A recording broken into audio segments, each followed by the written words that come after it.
Assalamualaikum warahmatullahi wabarakatuh. Selamat pagi anak-anakku.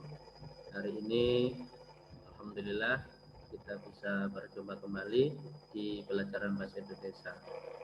Hari ini kita di semester yang baru dengan materi yang baru juga, yaitu tentang teks ulasan.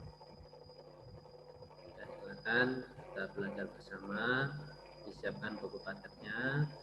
Tadi Pak Wawan sudah minta kalian untuk membaca buku paket halaman 203 sampai 206. Semoga kalian bisa membacanya, dan sekarang kita langsung ke materinya. Oke. Teks ulasan. Apa itu teks ulasan? Teks ulasan adalah teks yang isinya berupa penjelasan, komentar, tafsiran terhadap suatu hal.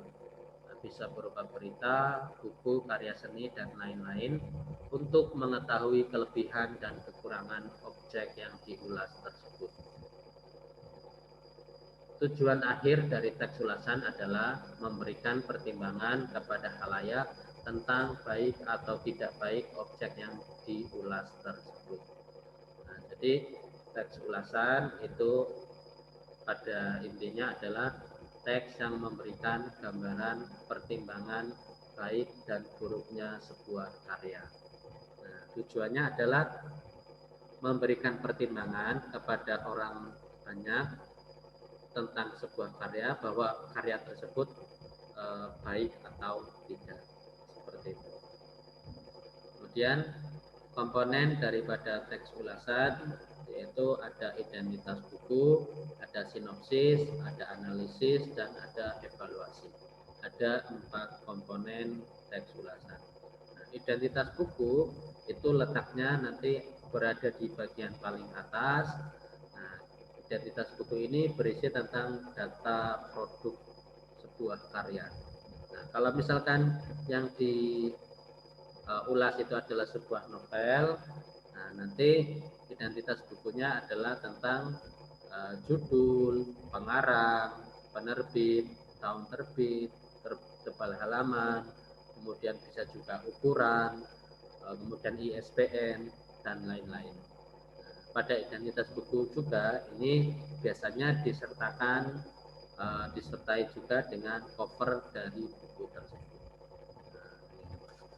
Nah, adalah ini adalah bagian identitas buku dan disertai dengan covernya.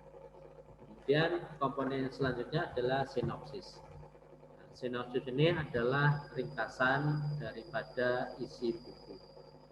Nah, jadi ketika yang diulas adalah novel, berarti di situ adalah disertakan juga sinopsis daripada novel tersebut.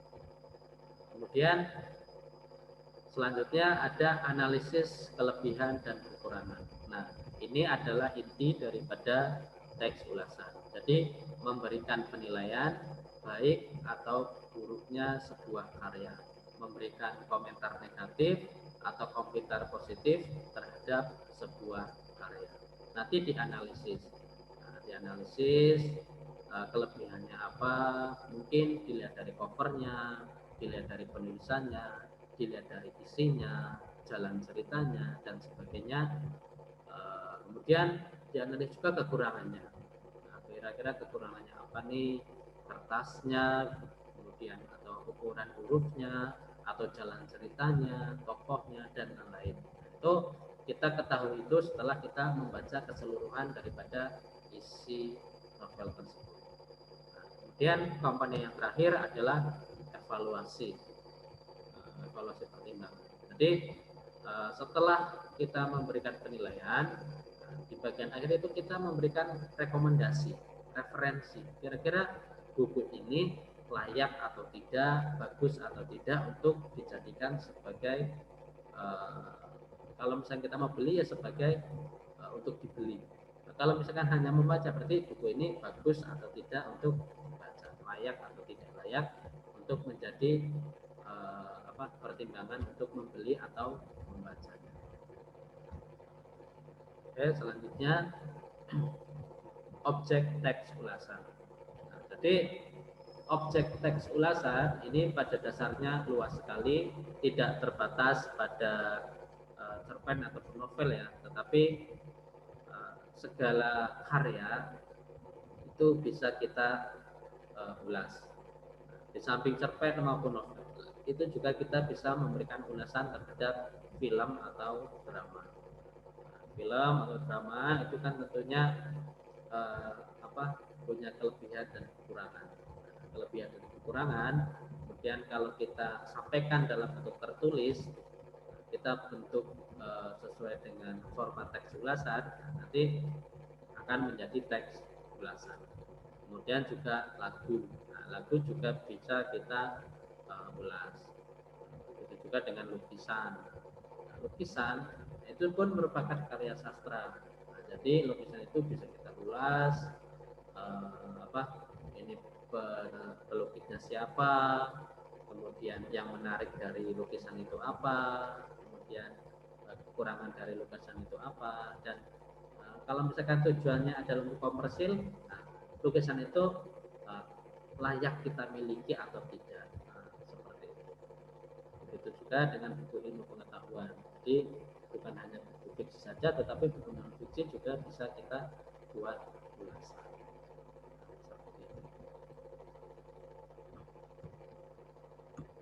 Oke, selanjutnya struktur teks ulasan. Nah, ini hampir mirip dengan komponen teks ulasan. Nah, struktur teks ulasan itu ada 5 yang pada dasarnya sama dengan komponen yang tadi di awal. Nah, jadi struktur teks ulasan nanti ada identitas. Nah, identitas itu ada judul, pengarang, penerbit, kota terbit, tahun, tebal buku, ISBN, internasional, standar book number, kemudian harganya berapa, dan lain-lain. Nah, kemudian di bawahnya itu nanti ada orientasi. Nah, orientasi ini adalah gambaran umum objek yang diulas.